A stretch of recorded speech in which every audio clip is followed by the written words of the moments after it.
Welcome to the 18th Annual Socialist Action Spring Education Conference.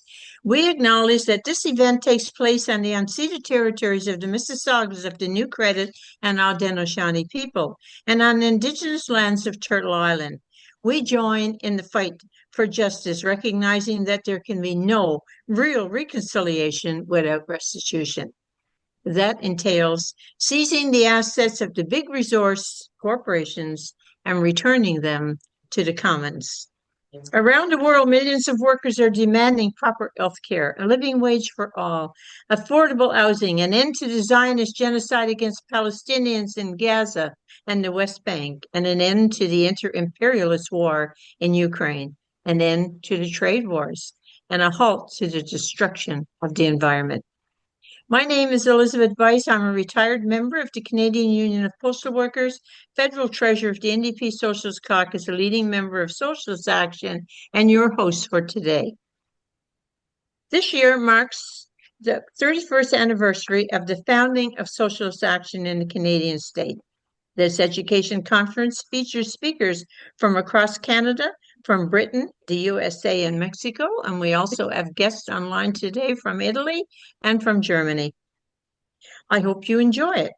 If you want to change the world, please get directly involved in our party. We warmly invite you to join Socialist Action. The conference is dedicated to the memory of Comrade Mitchell Shore, a longtime member of Socialist Action who passed away on May 26 after a 13-year battle against cancer. Our beloved Comrade Mitchell lived in the East York district of the city of Toronto. He was a leader in his community in the fight against racism and in favor of Palestinian rights, environmental justice, and for many years was associated with the NDP Socialist Caucus, the Beaches East York NDP, and Jewish pro-Palestinian groups. Mitchell, a proud union member in the Ontario Public Service, endured years of medical treatment for cancer, but finally succumbed to the brain tumor that afflicted him. He will be greatly missed. Our heartfelt condolences go to Mitchell's wife, DJ, and to his children, family, comrades, and friends. This conference is dedicated to the memory of Comrade Mitchell Shore.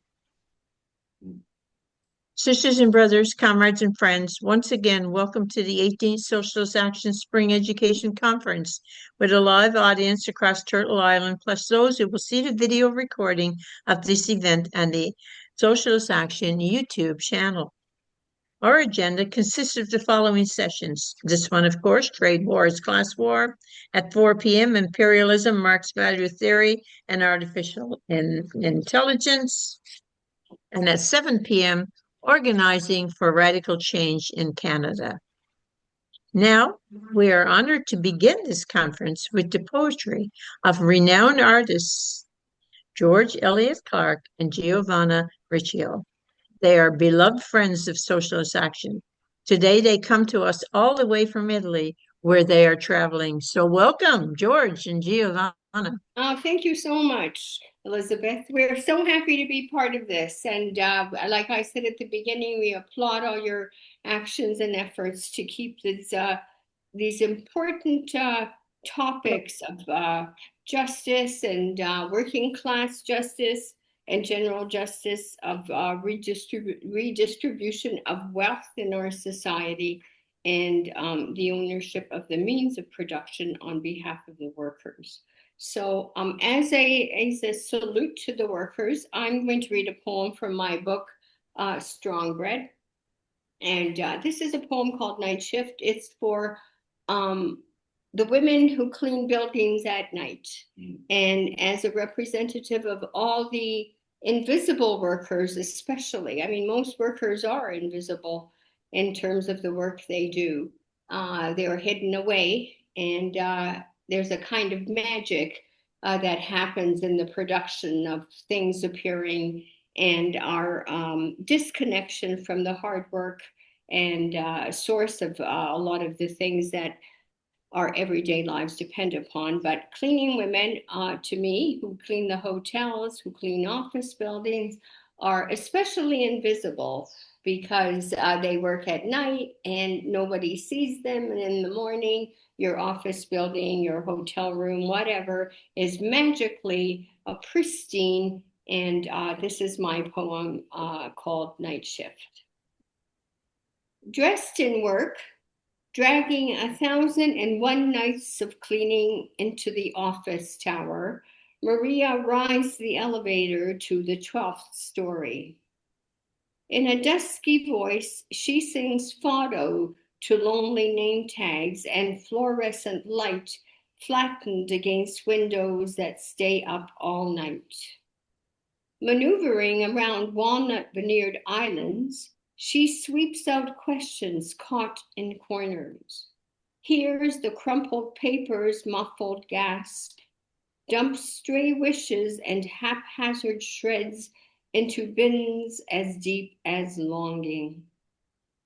With lemon-scented hands, Maria erases the coffee ring's smudged mouth and wipes glass doors to the requisite streak-free amnesia.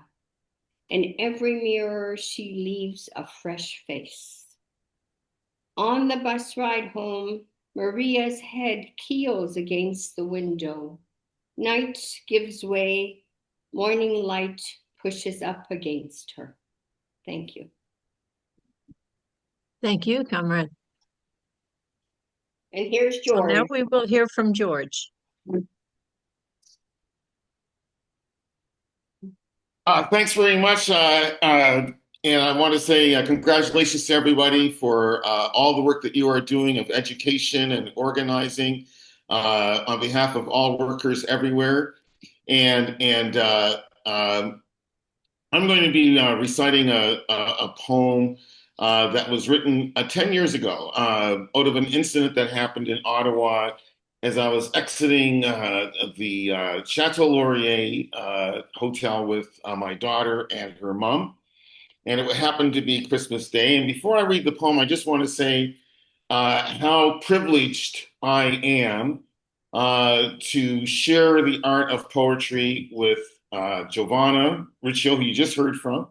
I consider her to be the poet of le mot juste, extremely gifted poet, and someone whose heart is even larger than her vocabulary, which is a very true thing to say, I think. And also, I want to say that we both want to honor the memory of Comrade Leo Panich, who brought us towards socialist action some years ago. Actually, Socialist Project, rather, excuse me, but we're in the same bailiwick. But we do want to honor his memory as well and his service to our cause. So the title of the poem is Living History. Outside Ottawa's Chateau Laurier Gothic Pile Hotel, Christmas afternoon, icy but with daylight yet staunch, if in the shadow, the penumbra of Parliament, as I was exiting with my daughter plus her mum alongside, a scraggly, ruddy-nosed drunkard yelled, "What's your slavery identification number?"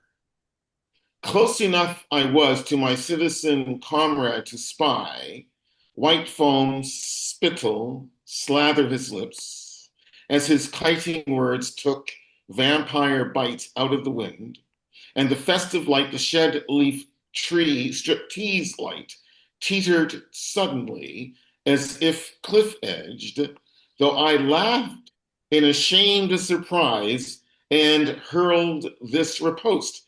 I haven't needed that for 150 years. My interlocutor, nay, interrogator, spat no more, but I feared my retort was dull, an inadequate quip, as if I were as unequipped as a eunuch, even as my trio hustled through steely cold to our car, still merry, yet wary, but I was wary, for all my Afro-Métis Canuck life has meant constantly explaining, justifying, my nigger XV woodpile existence, as if proclamations of abolition, Brit, and emancipation, Yank. I mean, the nullifications, extinctions of Negro servitude were just inconvenient myths, mere alternative facts. But aren't liberty, justice, equality, just rich white folks' words?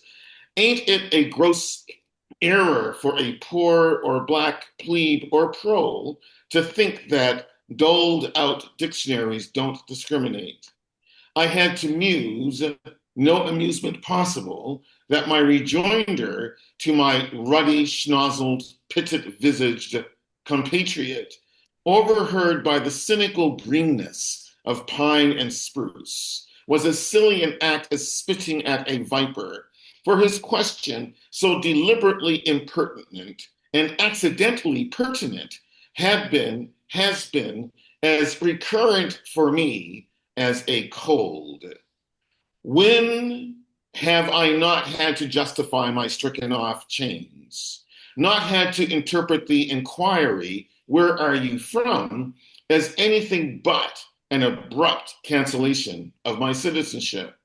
The questioning is peremptory and intemperate, weaponized to gut render me a spook, the displaced specter of Africa, who should be readily terrorized, deported, exiled, jailed, lobotomized, castrated, deadened, executed by cop, anything lethal, fatal, so long as I just drop dead, get disappeared.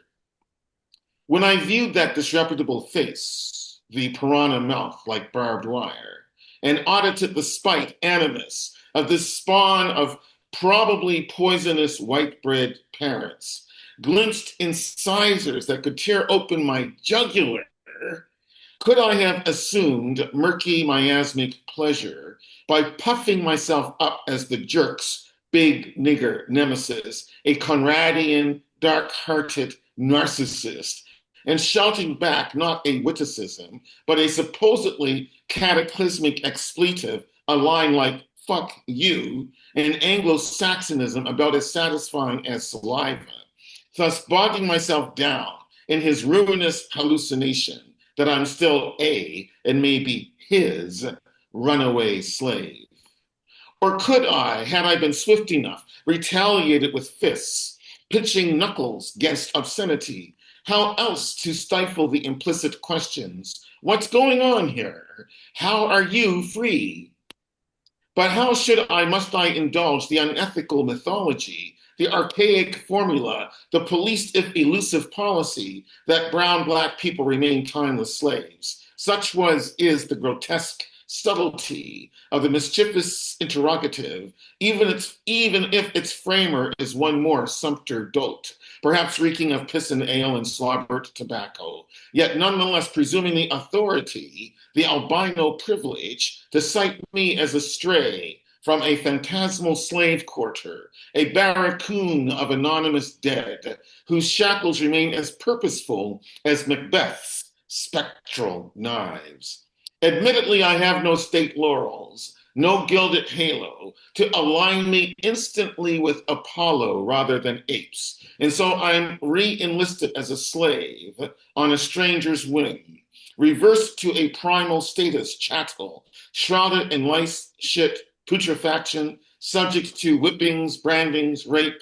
So bellies go begging and hymens rip, ragged, and a poet is recast as a beast of sweat, a skeleton of blood, a musculature of tears. If this poem floats a poison gas atmosphere of disequilibrium, recognize that evil is always hunting black hides, always stalking Africans, to restore slavery to us as our very own cross, as if we merit this oppression, and our desperately seized freedom deserves repeal, that we must bid down with cockroaches, rats, eat crap, and roof ourselves with dung. True, guilty people are born with every breath. But why is my liberty criminal and not the slave masters whose whips hook and tear wide a mouth? Well, politics is a sinkhole of amorality. My spillage of ink doesn't end the slippage, the conspicuous oscillation of my identities: African, Canadian, Africadian, Eastern Woodland Métis, unto the extinction of distinction once I'm branded with the blood and soil epithet slave. A crashed down, dashed down identity, misnomer. I should be thankful for that scrawny, pale goblin's ferocious sincerity, his candid Canadian Christmas gift, the nitty-gritty, intimidating conundrum. How can I be Afroed, Canuck, and free? There's no way to gloss over the abortion. That's my bourgeois grammar, my Royal Bank-backed Bourse. My interrogator's interrogative was a dagger, as were his eyes. The gufful primate growled, as punitive as a graveyard. My full response can only be numberless poems, canticles, and also the provision of my bank account number to garnish way past due reparations. Written in Gatineau Hall, Quebec, 25th of December, 2015. Thank you all so very, very much for your attention. Really appreciate it. And congratulations on all the great work that you are doing. Thank you very much, George and Giovanna. So enjoy the rest of your time in Italy. Thank you. Thank you so very much. Okay. So now we will go to our first speaker, and each speaker has up to 20 minutes. Barry Weisleder is a union organizer, writer, editor, teacher, and federal secretary of Socialist Action. He is the chair of the NDP Socialist Caucus and is an alternate delegate to the Ontario NDP Provincial Council. He was elected 3 times to the executive board of the Ontario Public Service Employees Union, starting in 1991, and was a longtime delegate to the Toronto and York Region Labour Council. Welcome, Comrade Barry. Comrades and friends, I hope you can hear me. Welcome to each and every one of you. American President Donald Trump fosters chaos. That's how he seeks to gain advantage to impose his will. His aim is to enrich himself and his corporate cronies, even turning against America's erstwhile capitalist allies, not to mention his former partner, Elon Musk. Trump represents a faction of the American capitalist class, which seeks to make the world pay for America's decline. Clearly, working class and low-income folks are suffering the most in Trump's terrible tariff war. This is evident in Canada with the recent loss of thousands of jobs in auto, steel, and aluminum industries. 31,000 jobs are gone in manufacturing. 27,000 are lost in wholesale, retail, and trade sectors. Unemployment is now up to 7% and is sure to climb higher. Honda Motor Company recently decided to delay by at least 2 years an electric vehicle investment of $15 billion in its auto manufacturing plant in Alliston, Ontario, an hour's drive north of Toronto. Stellantis announced a postponement of the 2026 Dodge Charger EV production line at its Windsor plant. The downturn in EV sales overall is clearly related to the tariff bite. In the food sector, the number of tariff-hit products at the grocery store could soon spike as pre-tariff inventory runs out. So said the CEO at Loblaw Companies Limited. Another sign, which is impacting U.S. workers, is the $12.5 billion expected to be lost due to a big decline in international visitor spending. Among 184 economies analyzed by the World Travel and Tourism Council, the U.S. is the only country that is projected to see a decline in global visitor spending this year. So while some firms are moving to the U.S., others are leaving America.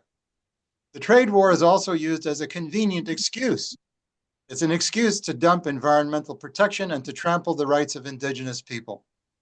The ruling rich talk about the urgency of getting more fossil fuels to ocean ports, even as climate-caused wildfires rage across Western Canada, forcing the evacuation of thousands of people. There are now over 2,500 Indigenous people in Niagara Falls, Ontario. They didn't go as sightseers.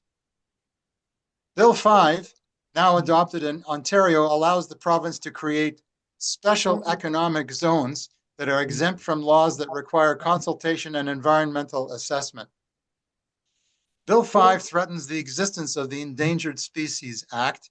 It diminishes Indigenous rights. In fact, NDP member of the provincial parliament, Saul Mamakwa, said it's a case of, and I quote, Ontario first, First Nations last. Bill 15 in British Columbia, under the NDP government of Premier David Eby, is similar. It would grant broad powers to the provincial cabinet to expedite major projects. Ontario Premier Doug Ford wants undeterred industry access to the rare earths found in the so-called Ring of Fire. Federal Prime Minister Mark Carney is talking up the notion of an east-west power corridor consisting of new oil and gas pipelines. Once again, such steps would increase the burning of fossil fuels here and abroad, thus dooming the planet to catastrophic climate change. You can breathe that in the air today. The removal of minor impediments to interprovincial trade, wrongly touted as a step towards a unified Canadian economy, is an opportunistic move towards deregulation. It would weaken labor and consumer standards. And then there's Federal Bill 2. Bill 2 mimics Trump's border security measures to increase police powers, to block refugees to Canada, and to abuse migrant workers who are laboring here. So we must start by rejecting. So the question is posed, what is to be done? Famously posed question. We must start by rejecting nationalist demagogy. We must begin by facing the facts. The Canadian ruling elite is imperialist in its own right. It commands some of the biggest corporations in the world, particularly prominent in the fields of banking, mining, energy resources, forestry, retail, and manufacturing. Unsurprisingly, American capital covets that wealth. It always has. But why is it so aggressive now? Because Washington's share of global production and its military dominion is declining relative to other powers. That forms the background to threats issued by US President Donald Trump to, quote, annex by force Greenland and the Panama Canal, and to absorb by economic pressure the Canadian state and its riches. Trump targets the natural resources of Canada and Mexico. He pretends that high tariffs will force American and other companies to move their production facilities north and south of the border into the US under the illusion that such moves would reduce current trade deficits with its neighbors. A major menace is the 25% tariff Trump imposed on imports to the USA from Canada and Mexico, boosted to 50% on June the 4th. There's also the 10% minimum from China plus 25% sector-specific tariffs on Chinese goods, with a bewildering array of exemptions that seems to change on a daily basis. A wide range of economists have warned that the disastrous experiences of the 1890 McKinley Tariff Act and the 1930 Smoot-Hawley Act clearly show that tariffs, like the ones favored by Trump, are highly counterproductive. In past cases, they strongly contributed to severe economic downturns. Trump's demands to curb illegal immigration, illegal migration, and the passage of illicit drugs at border points, along with insisting that Ottawa spend more on its military and its charter membership in NATO, have little to do with the current trade war. Moreover, how a deep recession across North America would induce corporations to relocate in the USA is, to say the least, unclear. In terms of social conditions, how attractive to potential recruits is America's collapsing public health care, its floundering education and transportation systems, its growing inequality, its surging houseless population, its looming climate crisis, and its forever wars, not to mention its glaring complicity with Zionist genocide. North and south of the long border, and globally, there is intensifying inter-imperialist rivalry as the capitalist rulers sharpen their knives at the risk of fomenting greater global instability and prompting deep dislocation, as was the case with toxic protectionism in the 1890s and 1930s, as I mentioned. Ottawa and mainstream politicians promote a Team Canada approach. But as every worker knows, there are two Canadas, one for the rich, another for everyone else. Likewise, there is the class divide in Mexico and the USA. A trade war hurts workers on all sides. Protectionism is the enemy of the impoverished and powerless. The Team Canada uniform is camouflage for social robbery.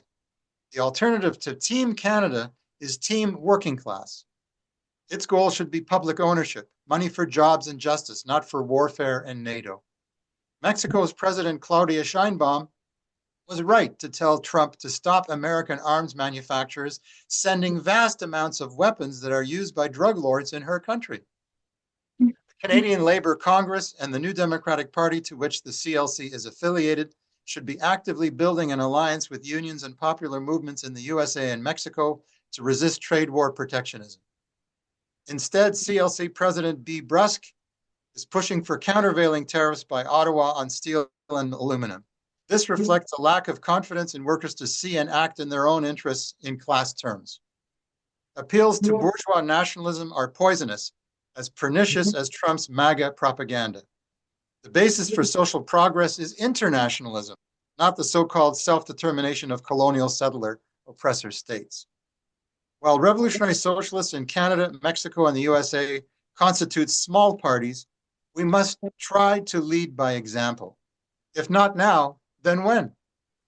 SA Canada, SA-USA, and the Socialist Unity League in Mexico disdain to conceal our views. We issued a joint statement which says the following: stand up for popular sovereignty, reject annexation, US hands off Panama and Greenland, end the embargo of Cuba and Venezuela, cut all military expenditures, devote trillions of dollars to meet human needs, not one penny for war, abolish NATO.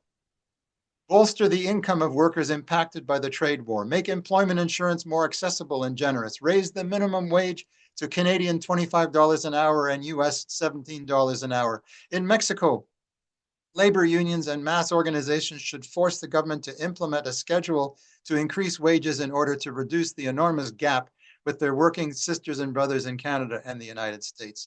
Tax the rich, open the corporate books, nationalize under workers' control large firms that close due to the tariffs. Retool for production to meet human needs, such as low rent, geared to income, decent housing, good schools, hospitals, and mass public transit. The capitalist rulers have, for the moment, convinced many workers that there is no choice but to answer Trump with countervailing tariffs, including on energy exports to the USA. We contend that working class unity in action is the correct answer to tariffs. Massive coordinated strikes by Mexican, American, and Canadian workers against the bosses, against the big food, retail, and financial monopolies, and against the giant war industries offer the best way forward. It's time to stop the price gougers, replace the trade warriors with a workers' government. Can there be a broad working class cooperation and unity across the Western Hemisphere? Well, yes, but how? It will surely require a radical transformation of the labor leadership from the bottom up. It must be rebuilt. This will not occur spontaneously, nor merely by wishing and hoping for it. The urgently needed transformation requires a conscious effort to build a class struggle left wing in every union. Political action is a vital component of revolutionary strategy. Socialists and workers generally are neither indifferent nor abstentionist towards elections. In Canada, there is a mass social democratic party linked to the labor movement. The existence of the New Democratic Party is a positive gain of the class struggle in the 20th century, not yet replicated in the United States. Its absence there is reflected in the stark backwardness of American healthcare, social security, and environmental protection. At the same time, NDP politicians and party officials across the Canadian state form a barrier to fundamental change. However, the mirage of sustainable capitalism promoted by NDP leaders may be shattered by the coming recession. In the wake of the federal election disaster for the NDP, the party brass is weakened. Its staff is reduced by over 150 bureaucrats. This opens the door to a discussion on what constitutes a workers' agenda. Socialists aim to make the most of this opening by intervening in the NDP leadership race.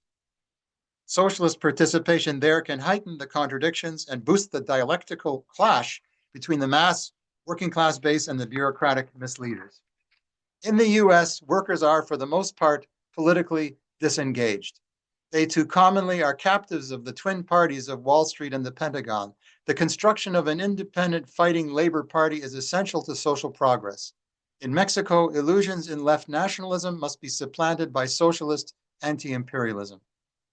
A determined grassroots fight against the bosses running the trade wars will greatly advance all the goals of a workers' agenda. In order to win, we must fight side by side. Together we shall overcome. Venceremos.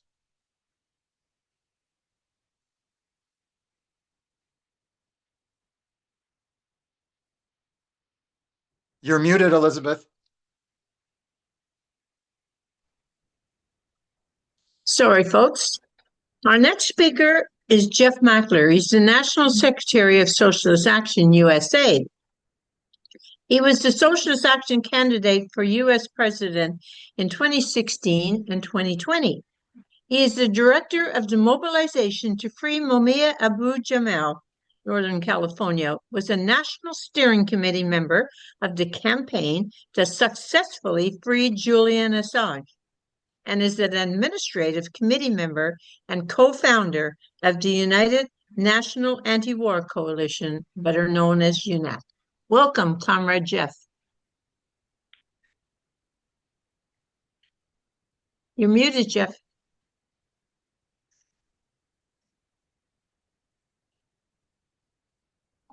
Thanks so much, Elizabeth, comrades of Socialist Action Canada and internationalist comrades who have joined our discussion today.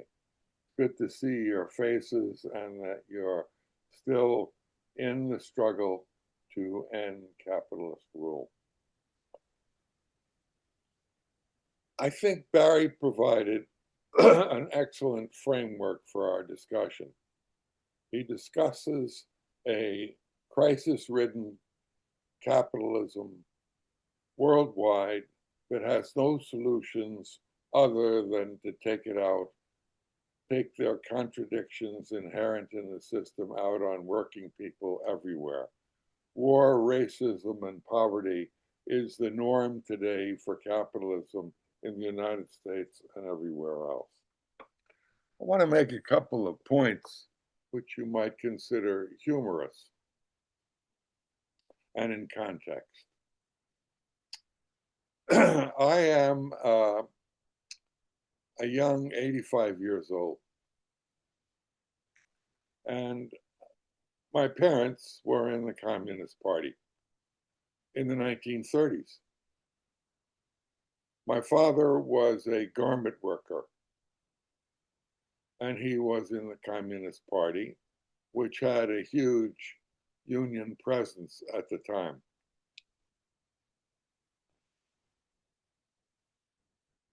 My dad, like many Jews in the garment industry at the time, tried to advance his state by becoming a boss. And that is, why should he work for wages when he could be a company owner? So he became a small-time businessman and maintained his membership in the Communist Party at the same time. In fact, he invited his young son, me, to work at non-union wages in his New York City garment factory, where I made 50 cents an hour to supplement our family income. He was a union member in name only,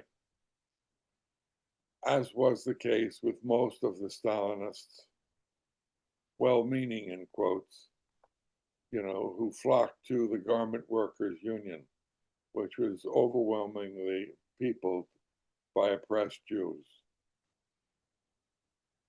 My dad was nicknamed 40 because he had 2 jobs that totaled 40 hours a week. He worked in a snake pit, rattling implements to mimic snakes. And he also worked in the garment industry. At that time, 2 of the largest unions in the United States were the ILGWU and the other Garment Workers Union. Today, as of 20 years ago, there are virtually 0 unionized garment workers in the United States. Almost 0.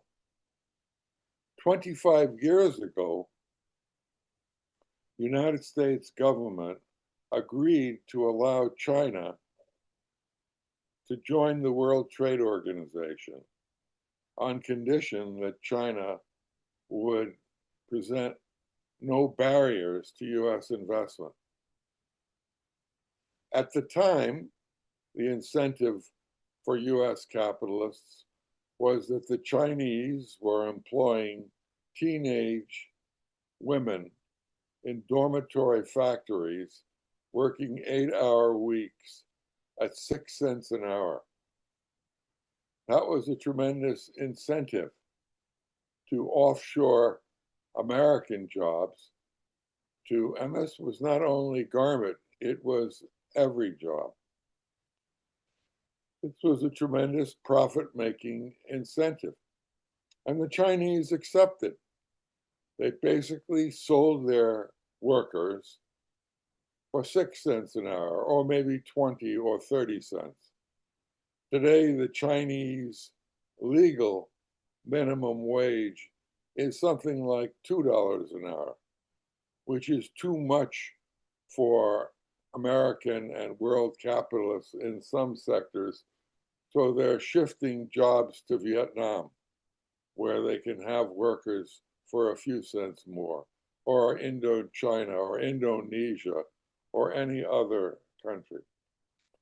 But the Chinese capitalists weren't satisfied to have American corporations set up factories that undercut their own wages.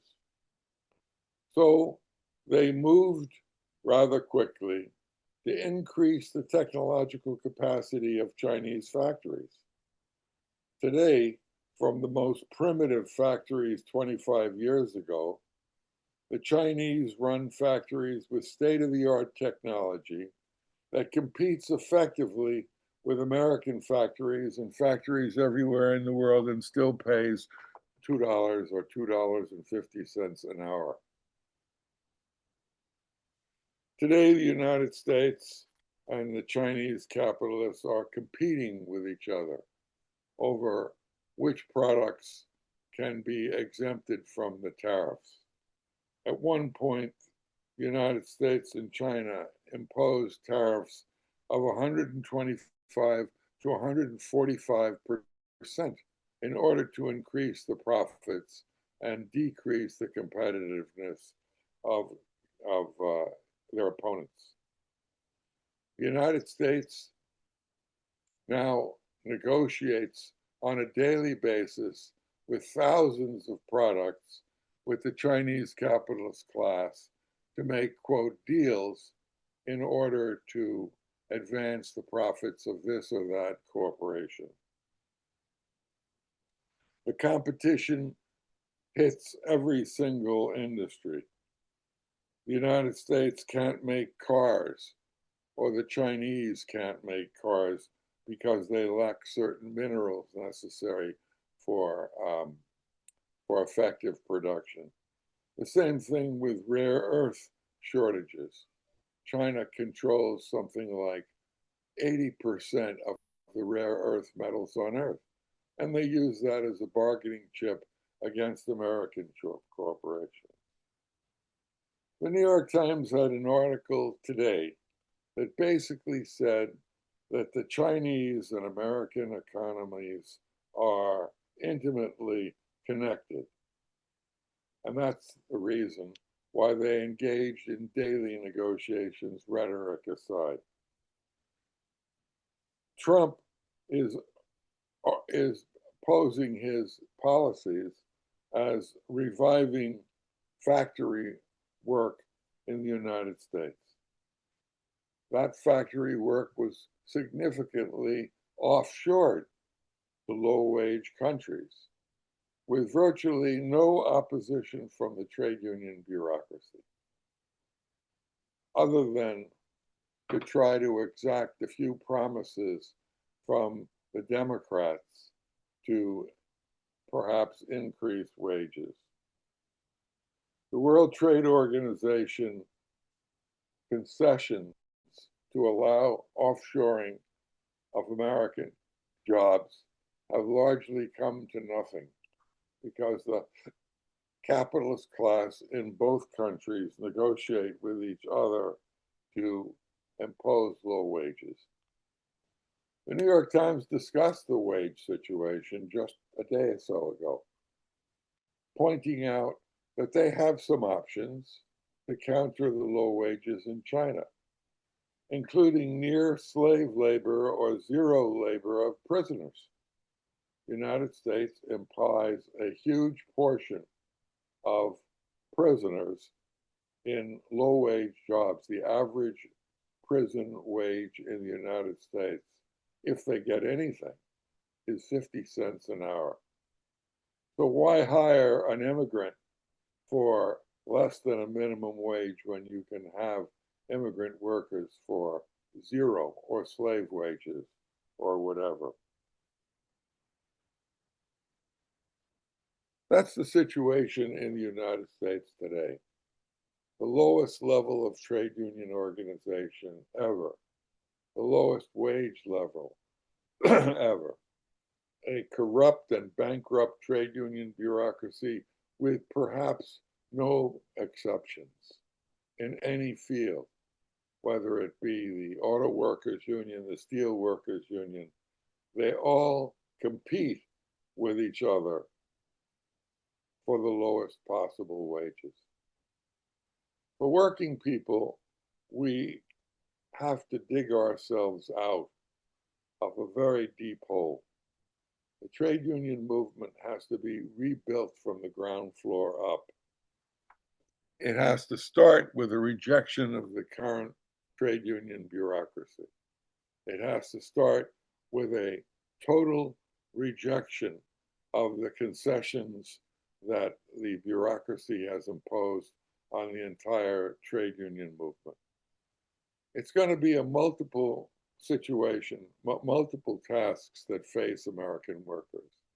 Not only rebuilding the unions, but starting from scratch and building new class struggle unions led by fighting workers independent of the capitalist parties.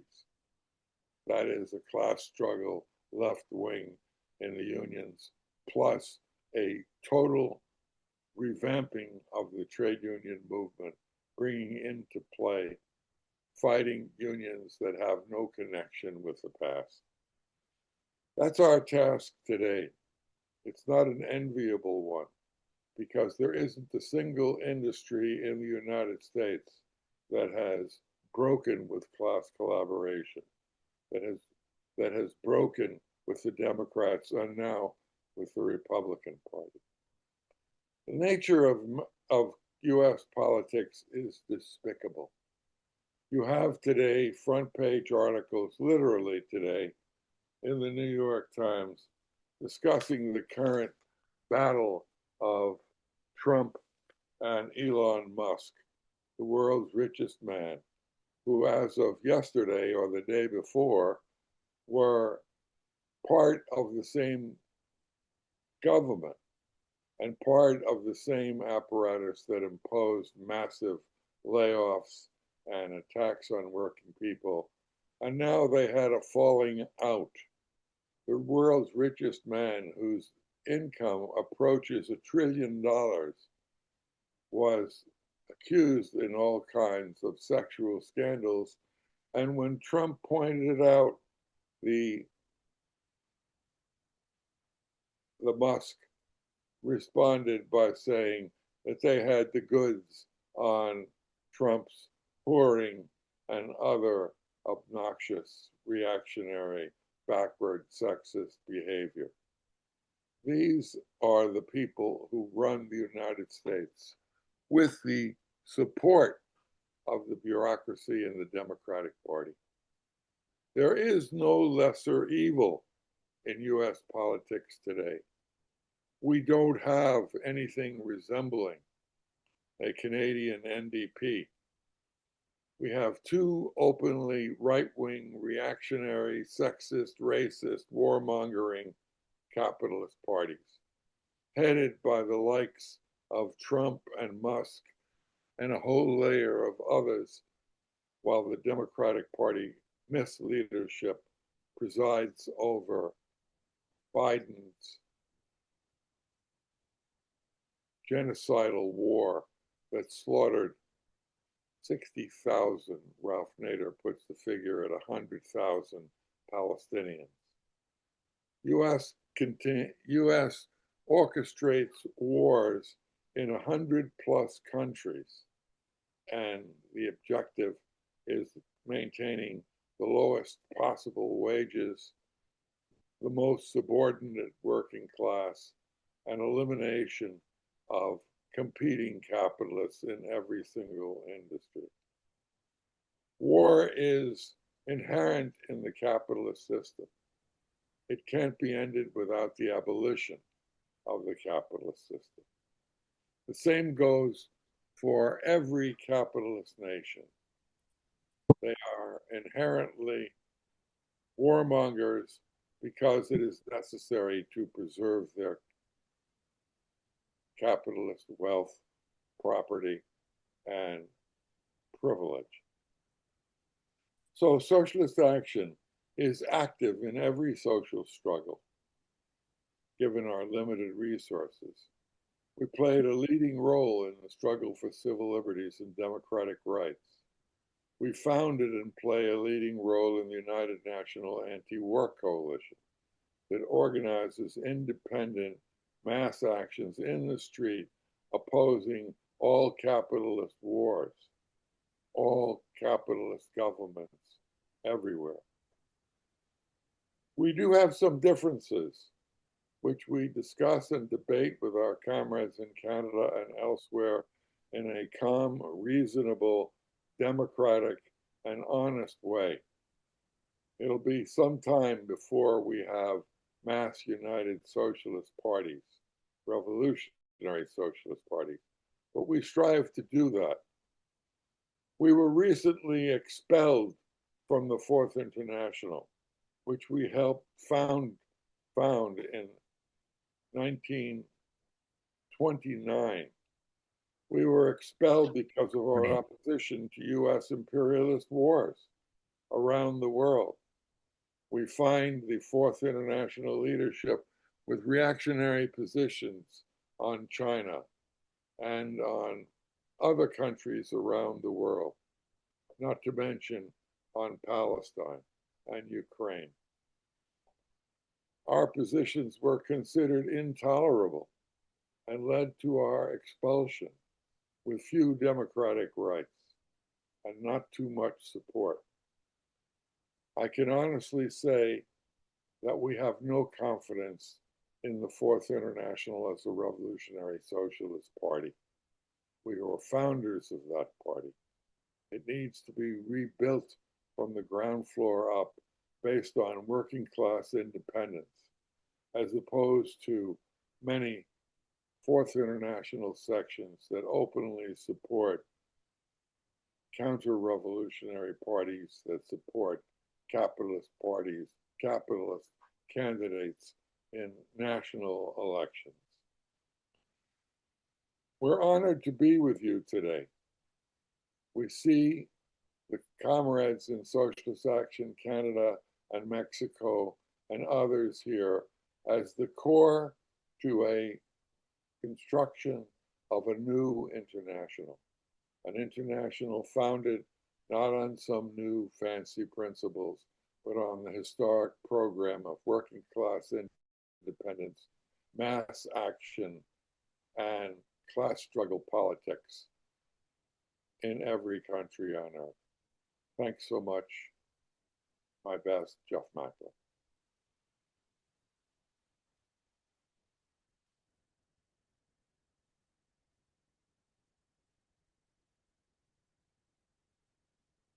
You're muted.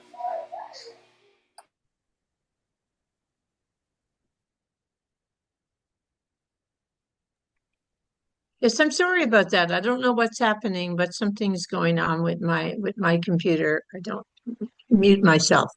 But anyway, let's move on.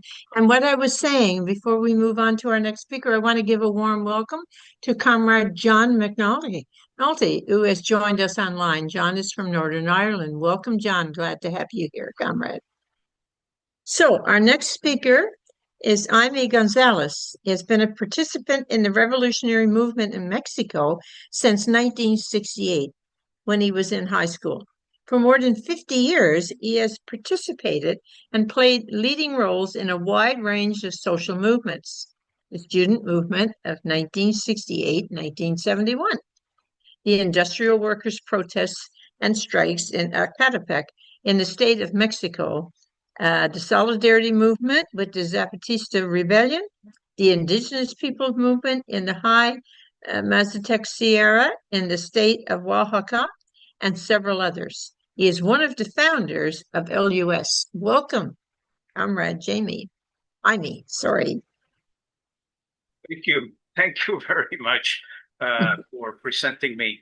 I will depart from the idea that the comrades who preceded me have made an excellent presentation of the situation, in the sense that what not only what this trade war, if I can use that word, means, but also what are our tasks. I will depart, however, from a point of view that I hope it's completely complementary to what the comrades have pointed out. The current situation is very different from the situation that we experienced, let's say, just a couple of years ago, and there are already alarming signs on the geopolitical front, as Jeff has already described. But I want to point out some of the peculiarities, of this new times, this new situation we encounter in. I'll just give an example. All this talk, all of Trump's talk about the tariffs and the way he has mishandled this whole thing is covering deeper truth, which has not been quite clearly told to the American population, and that is the fact that the United States is in a very bad situation insofar as national debt, that as a government's debt, which has reached record levels, and which Trump is going to or pretends to even increase that debt with his big, great act that he is trying to get to Congress. Of course, the United States has been indebted since has had a big debt since the Civil War, even probably before. That situation is not unusual. What is unusual is the level, and I want to explain. This for some minutes because it is very, very important. The level of debt right now by the U.S. Government has reached the one that the level of 1945, just after the Second World War ended. This is unprecedented since the Second World War. The capitalists in their if you follow, I mean, even let's say very quickly some of the articles in the Wall Street Journal, which reflects the points of view of an important group of financial capitalists. They are very scared about something that happened when Trump proclaimed his Liberation Day in April, which you all remember. The stock market fell strongly. I mean, this was a total surprise for the U.S. government. But what the capitalists and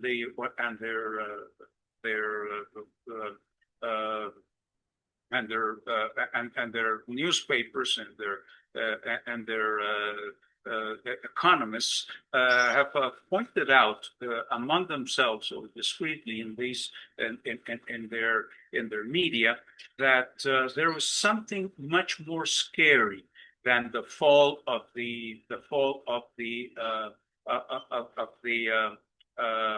Wall Street and the stock market. And this very scary thing that happened is that the U.S. bonds, which have been a source that the U.S. government has used in order to get money when they need to when they don't want to borrow directly from banks, but they emit this they print this money of the bonds, and it was usually they did that very successfully in the past. The U.S. Treasury bonds were one of the safest way of investing, and many capitalists from all over the world bought these bonds as a safe as a form of safe investment. And even though the yield is not very big, it was very safe. That there was the idea that the U.S. would always repay what it owed with these bonds when they matured was almost legendary during many decades. No longer. Bonds fell, and this is the scary part that the capitalists are talking about. This means that the U.S. dollar is not the very firm measure or the very firm the very firm opportunity to have something stable in the capitalist world, in case, for example, the coin or the coin in a specific country was weakened. People bought dollars, and that was almost as solid, and sometimes more solid than buying gold. No longer. Governments, capitalists are today repelled from investing in these U.S. government bonds. what does this mean? The U.S. has reached a stage where they will no longer be the U.S. will not longer be able to simply print these bonds, sell them, and have a safe and sure way of financing deficits. The federal deficit in the U.S. is enormous, simply enormous, and and it will keep increasing. That is what the situation seems to lead to. And but the question is that they will not have the U.S. government will not have this sure remedy or this solid remedy they used to have. So, but this is just an indication of a much wider situation in which the U.S. capitalist class and its government find themselves in this moment. Imagine the Standard & Poor, which is a company that emits the certification of what is the situation of the how solid is a government financially is a given government. They check on the U.S., they check on Mexico, and always when Standard & Poor's is going to publish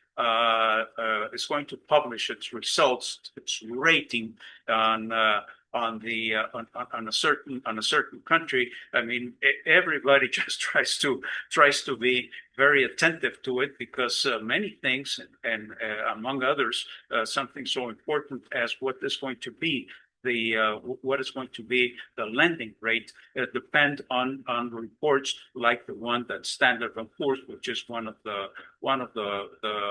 rating company, more important rating companies. Well, the U.S. has lost its AA rating, which had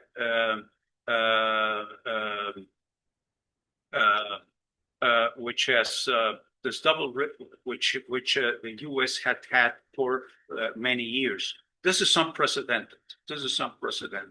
The situation today, as I tell you, is different from the one we were before, and it will get more and more different and more worrying. Now we know that the capitalist turn towards solutions like increasing arms production, which in Europe, several capitalists, several imperialist countries are doing. Surprisingly, or not surprisingly, Germany, for instance, and France, and of course Britain. But these armament policies bring us closer to war, and this is something that must be terribly important terribly important for us. Something which I want to these are just the elements of a wider situation which we have to consider, and that is why the Trump government seems to be doing all these unusual things. They know the situation that they're into, and still, and even though they know this, what I have tried to explain to you during this talk, but nevertheless, they are going to go deeper into debt. They're going to go deeper into into this situation they've gotten into, and they have no way. There is no sure way to get out of it. Part of the scheme by Trump the scheme of like Trump of imposing these tariffs on imported goods is the dream that this way he will get enough money in order to compensate for the deficit. But as you have seen, the U.S. government has failed in one after another of its attempts. The chainsaw policy by the most the richest man in the world, trying to tear down the U.S. bureaucracy in order to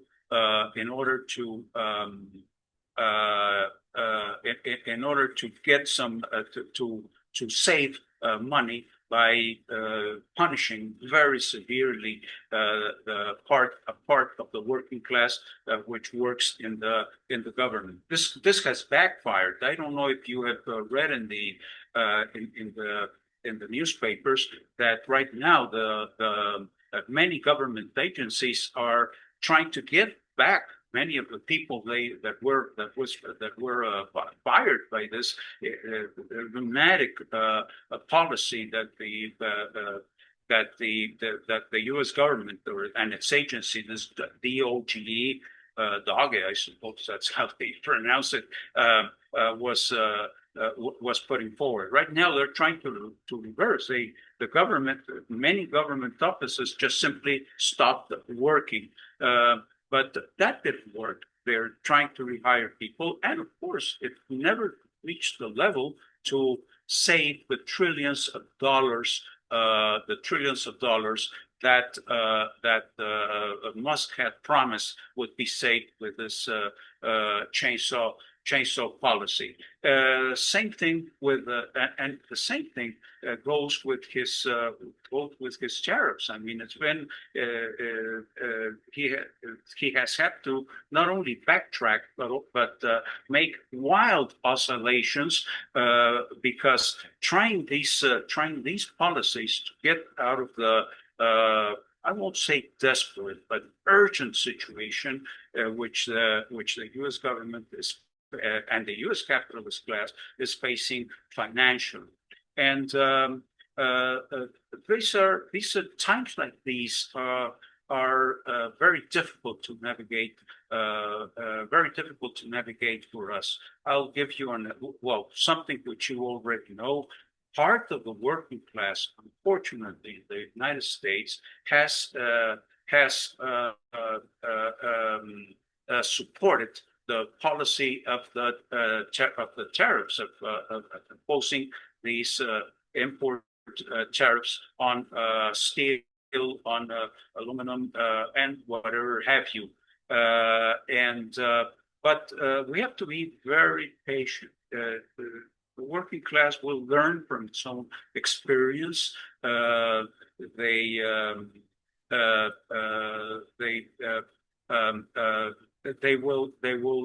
have already carried out important strikes in the last 2 years, very important strikes, which show that fighting does yield results.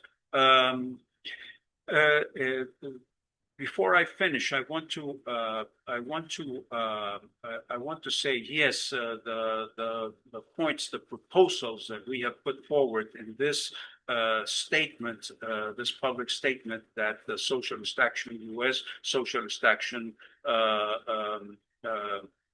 in Canada, and the LUS in Mexico, which is unique. I haven't seen any other statement by organizations or ambitious or something far as ambitious as our modest statement was. I haven't seen any other political organizations, either in the left or the right or whatever, doing something like this.